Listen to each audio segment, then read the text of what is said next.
Right,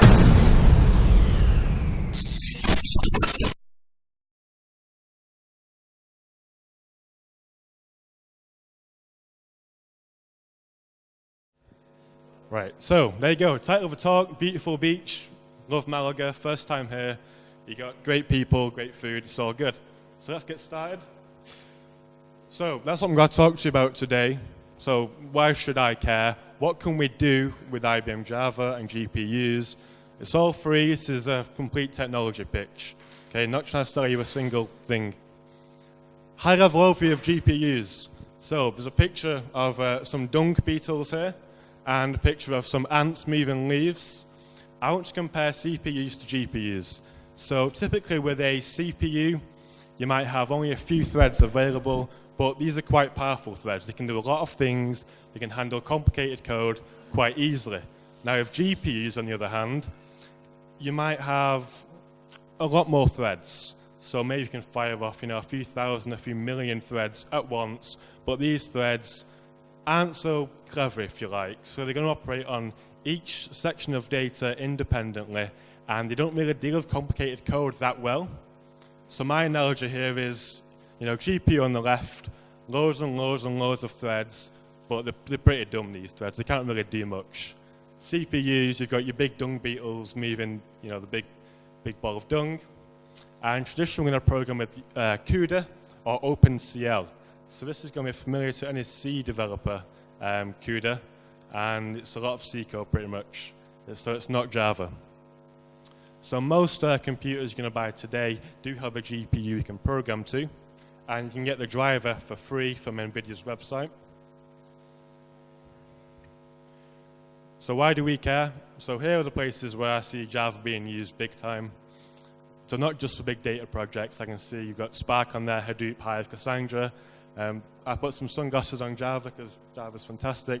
Down at the bottom, a few IBM products you guys don't really care for. Long story short, we have mainframes that run a lot of the world's important systems, and these are all running IBM Java. And in the press, you may have seen recently, there was AlphaGo, which beat the reigning champion, I think, for Go, and AlphaGo was a system using a lot of GPUs. So I think there's 176 GPUs in the final version, and you have a lot of CPUs. So these are great for processing lots of data at the same time, remember? And you can also see Titan, which is the second best supercomputer at the moment. Again, lots of GPUs, lots of CPUs. You've got CERN, I think I heard the conference actually. So I had a look, and they're using GPUs for something called Giant. Maybe I've said that wrong. And Oak Ridge and IBM, I've got a new deal to put some GPUs in some supercomputers worth a few $100 million. So people are caring about GPUs and are investing in it. So our key terms, here's what you're going to need to know. You're going to need to know that this thing called a CUDA core, okay? So these CUDA cores are part of the GPU, and you're going to have loads and loads of CUDA cores. The more, the better. You're going to have a kernel, and that is actually a function we're going to run on the GPU. This is code. So you've got a kernel, which is code, and when you run that kernel, these CUDA cores are going to be activated and going to run all your code in parallel. You've got a grid. Now a grid, think of the grid as a cube of blocks which lay out the threads. So remember, you've got loads and loads of threads. How do we tell each thread what to do? We use something called a grid. I'm going to tell you about it in more detail soon. Threads, you should know already, threads in all computing do all of the work. And remember, these CUDA cores execute loads and loads of threads, and you arrange the threads in blocks. Look when you're reading down here. You get a command called NVIDIA SMI. It tells you what's on your GPU, how many threads can run at once, how many CUDA cores, how much memory you have. And by the way, the amount of memory is not usually very big on a GPU. Let's say 12 gig, maybe 24 gig. It's not massive. Some recommended reading there if you're really interested. And here's some information on the grid. Now we need to know about this grid, so take my word for it now. In a few slides, we're going to get back to this. So why is it important? Well, we've got all of these threads, and how do we say, I want this thread to work on this piece of data? So with CUDA, you've got a grid. So I've stolen that picture. At the bottom, conveniently cut off, I give credits to the picture, but I've basically stolen this. And this tells us You've got block dimensions, so how many threads can you run on a certain block? And there's grid dimensions, which is how many blocks we can have. These, I'm talking about dimensions because these are actual attributes. So you might run a program and say, hey, how big can my grid be? How many threads can I run at once? So we can figure this all out with the Java API. And then you access things with variables like threadIDX.x. Just think of this as accessing an element in an array. So we might have a big, massive area of memory with loads and loads of data in, and we say, hey, threadIDX.x, the first time it's 0, and that might go up to 6 million. So this is going to be incrementing over time automatically for us. So that's the grid. I'm going to get back to this shortly. One thing I can do is tell you that the grid usually should be arranged like this. So you've got your problem size on the left. So that's how many elements you might have, maybe in an array. So we start off small with like 500 elements. You only want one block. Number of threads, 512 is typically fastest. You can profile this, and you can see that 512 is usually pretty good. So the bigger the problem, the more threads we're going to need. And here's how we actually program just in CUDA. So let's say you're just a C programmer and you really like using GPUs, you don't care for Java. Here's how you would do it. So we first have some data in memory. Let's just call it my data. Then you're going to allocate some space on the GPU with a CUDA malloc, and that tells you where that data's gone, so you get a pointer back. You can then use this pointer later on. And then you're going to copy your data from the host, or the CPU, over to the GPU. And then you're going to process your data in a kernel, we said that earlier, and you're going to copy the result back. And then, all done, head for my new favorite food, the jamón ibérico de bellota, and the manchego cheese, which is amazing. And thank you, Spain, for jamón ibérico de bellota. Hello, Malaga. This is like your first CUDA program. So it's going to look like this. So here's the actual code on the bottom. So here I've got an array of characters, and it's hello and a bunch of null characters. So at the moment, it's just rubbish. It's just hello. I mean, that's useless. What we're going to do is have 2 character star pointers here. So pointing to some chars. My device characters, that's what's going to live on the GPU. And then my device ints. So what we're going to do is transfer these integers to the GPU, and then we're going to apply these offsets to this. So we don't change the H, we don't change the E, L, L, or that O, but we do change this null character by 32. And in the end, after all of this, you get hello Malaga, and that executes in parallel. So we just do our mem copies down here, we call our kernel, and we get the result back. So we've got to do this every single time. Here's how that kernel actually looks. So you see this weird, so you've got 2 underscores here, and then global, and then 2 underscores again. So global means I can call this from the CPU. And then remember, this is going to be executed on a grid, and I've got threadIDX.x here to say, hey, this is going to be 0 the first time, and we launch a small grid. So I might only have, let's say, 16 threads. And it's going to go from 0 to, let's say, 16, and it's going to change them by the offset amounts. So here we go with Java. Now this is a complete pain. You don't want to code it this way. You've got to use a lot of JNI. So again, we've got some data in the Java heap. We're going to create a native method and then call this. You've got to then write some C code to the JNI, which basically does get elements. Then you've got to call the GPU. Then you've got to release the elements. And no one wants to do any of this. This is horrible. So over here, top right, you've got the Jenkins picture. So don't do it this way. So we're here to help, and this is our partnership with NVIDIA pretty much. So they're going to be including NVIDIA cards in a bunch of our power boxes, but don't worry about that for now. So the class library, this is our very first experiment. So this is easy peasy. Here's what you can do automatically. So there's that system property at the top, -d IBM. So if I say enable, here's what will happen. So you come in, you want to sort some numbers, and we're going to go through this little flow chart on the left. So the GPU is really good if you've got a lot of data. If it's not much data, you've got to transfer it across, and that takes time, it ain't worth it. So we say, hey, is the problem size big enough? Okay, yeah, it is. Do you have a GPU available? Yeah, I do. And then, is the device capable? It might be a really naff graphics card. So if you say yes, sort on the GPU, get your result back. If it's not capable, do it on the CPU. If there's no GPUs, CPU. If it's too small, again, CPU. So you get your sorting throughput on the right, which tells you. So you got this line here, is how many integers we can sort per second on a GPU. So about 400 million per second. And on the CPU down here, not much at all. So big difference, and here's how you use it. You write some normal Java code, set this property on the command line, and you're good to go. So who knows what a JIT is already? A few people maybe? JIT? Okay, nobody. Right. So I think you can get still really shy, but I'm going to tell you anyway. So with the JIT, it's going to be taking our Java bytecode and making some really fast native code to run different architectures. So what we've done is we've improved this. So it can actually spot some code you've written and then send it to the GPU for you. And that's easy to set. It's just one JIT option. So when you run your Java program, you do -xmx for your heap size, let's say.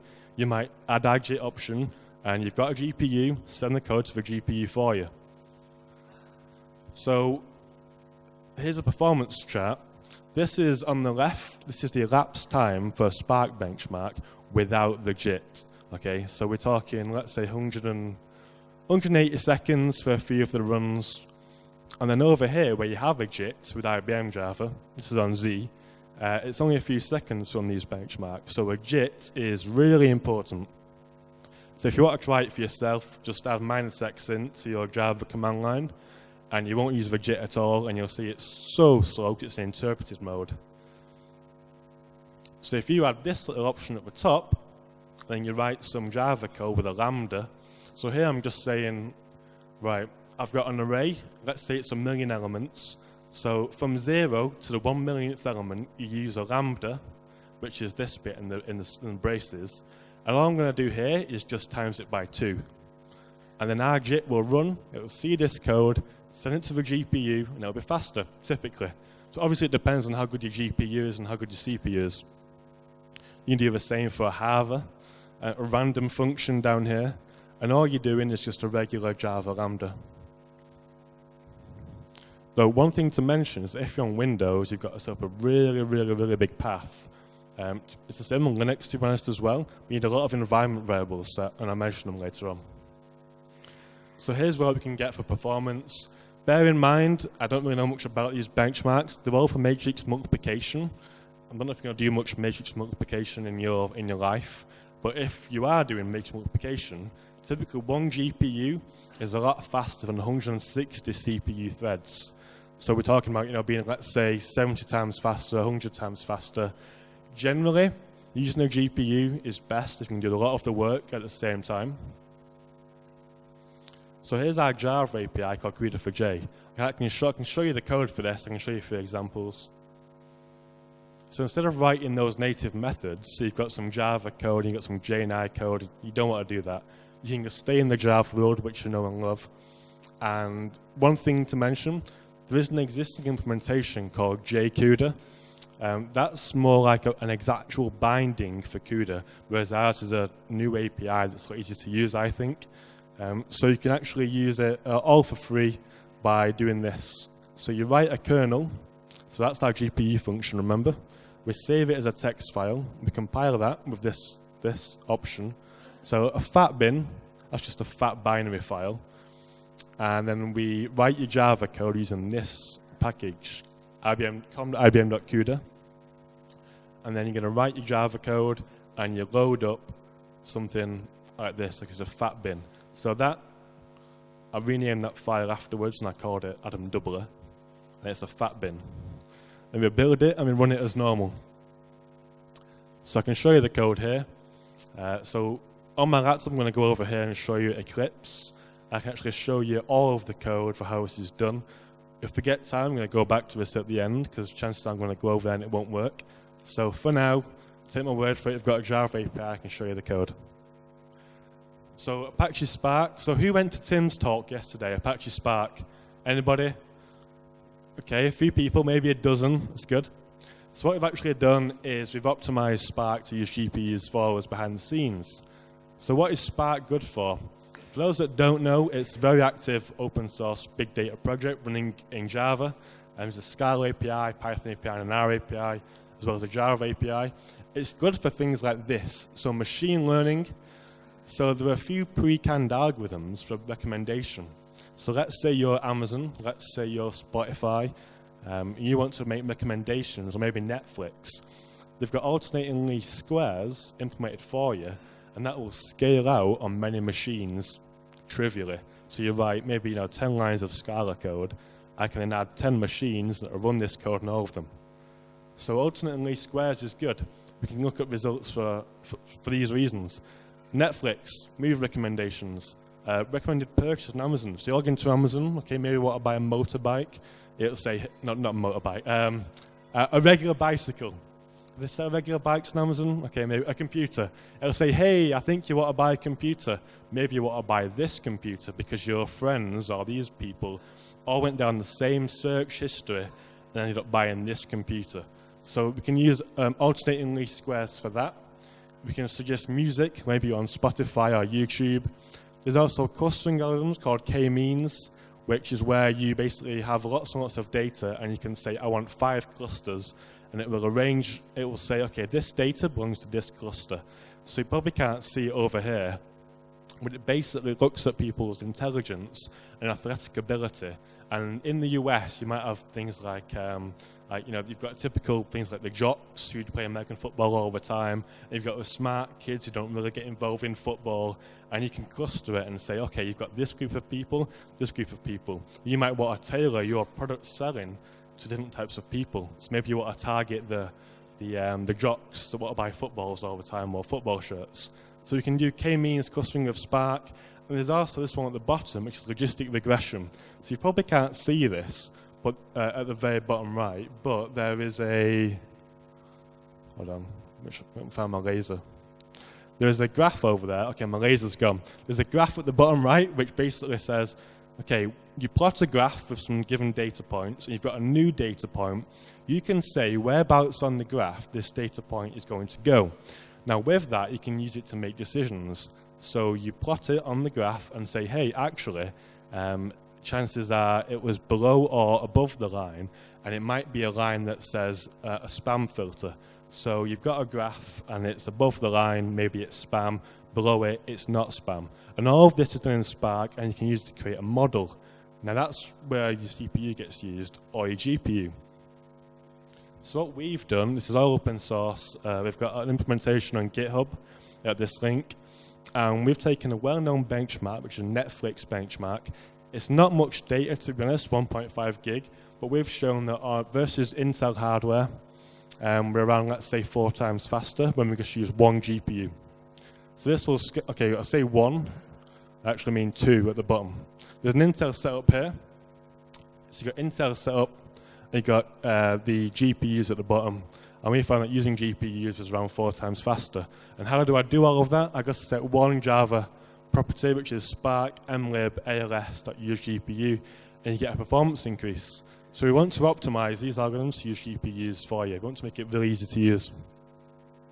So I'm going to actually go over here. It's not a conclusion yet, so don't go for lunch just yet. It's free stuff if you've got a GPU. You can use hardware accelerators that you've got available. So let's say you've just gone and bought a new PC, you've got a GPU, you use it for video games. Now I'm going to write some, my program, my dissertation, my thesis. Use a GPU, get a performance benefit. Here's what we have and where it's available so far. Those 2 links at the bottom are where you can go and download this, all for free. And now I'm going to risk it and go over here and show you the Java code, okay? So bear with me.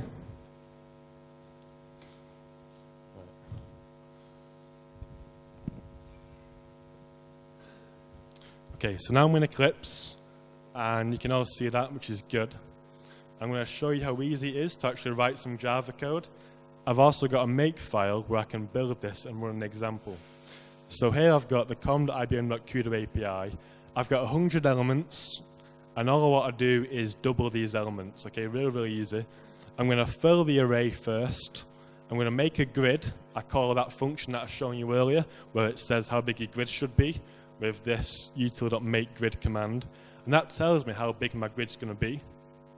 and I will say, okay, fine, I want some data from the GPU now. So I do buffer 1 is new CUDA buffer, and I say which device to run it on. I want the first one, and then you say how big do you want your buffer to be. So maybe it's 100 elements, it'll be 100 times by how big an integer is, because you've got 100 integers. Next step is to copy the data. So we just have one command called copy from. You're going from the CPU to the GPU.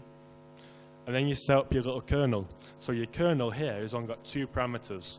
So it's going to be the data to use, which is buffer 1, and then how many elements you want to do this function on. Then we launch it, and then this is for checking the result. We don't actually need these 2 lines of code. We don't need these 2. We copy it back, and you're done. You can check the results as well with a simple function. So I can run this, and I can break it if I wanted to, as follows. Right, so you can also, can you really see that? Okay, I'm gonna show you the kernel, and I'm gonna break it. So here we've got the doubler. That's a lot of comments. So there's my little kernel at the bottom, so it's not a lot of code, and all it does is say, hey, for the current element you're working on, take it and times it by 2.